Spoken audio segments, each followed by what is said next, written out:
Si on se réjouit du fait que Emer Faé ne soit plus à la tête de la sélection ivoirienne, j'ai une question pour vous. Quelles sont vos réelles attentes envers un sélectionneur? Apparemment, c'est qu'il gagne toutes les compétitions auxquelles il participe. Attention, je ne dis pas que c'est impossible, parce qu'on l'a vu avec Scaloni. En 2022, il a pris la Coupe du Monde 2022. En 2024, il a pris la Copa América. Et cette année encore, il est passé à côté, à seulement quelques centimètres de prendre la Coupe du Monde pour la deuxième fois de suite. Donc, en vrai, c'est pas impossible. Hein. Et avoir ces attentes-là, c'est pas, on va dire, mal.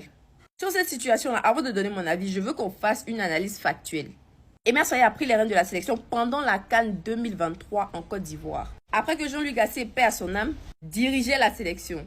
Et que lors de cette même CAN organisée en 2023 chez nous à la maison, la Côte d'Ivoire s'est fait humilier par la Guinée équatoriale et a failli ne pas se qualifier pour le prochain tour. Emer Faé, lui, est venu en tant qu'intérimaire à la base.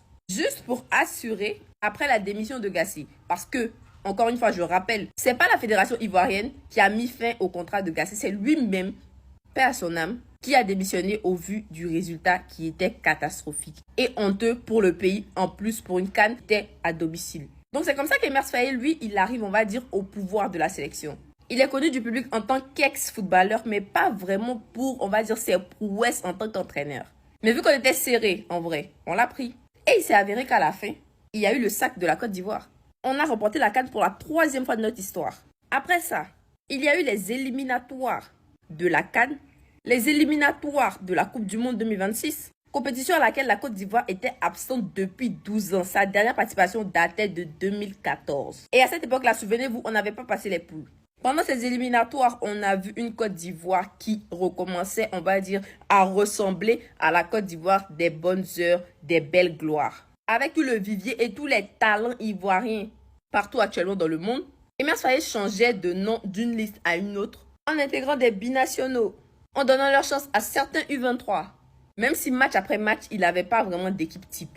Cependant, on l'a vu pendant les éliminatoires, hein, la Côte d'Ivoire a été pragmatique. Je ne sais plus si c'était pour les éliminatoires de la CAN ou de la Coupe du Monde, mais on a fini avec une défense en béton, parce que je crois qu'on avait encaissé moins de 3 buts.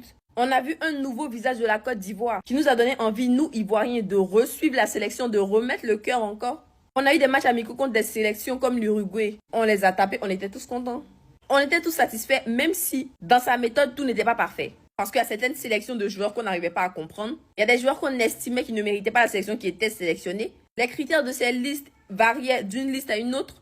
Une fois, c'était les joueurs qui sont en forme. Une autre fois, c'est le groupe qui se connaît bien. Là encore, on était un peu perdu. Mais n'empêche que le mandat, il était cohérent et pragmatique. Maintenant, l'étape où tout, on va dire, c'est gâté. Je pense que ça a été la Coupe du Monde 2026. Déjà, certains choix n'ont pas été compris.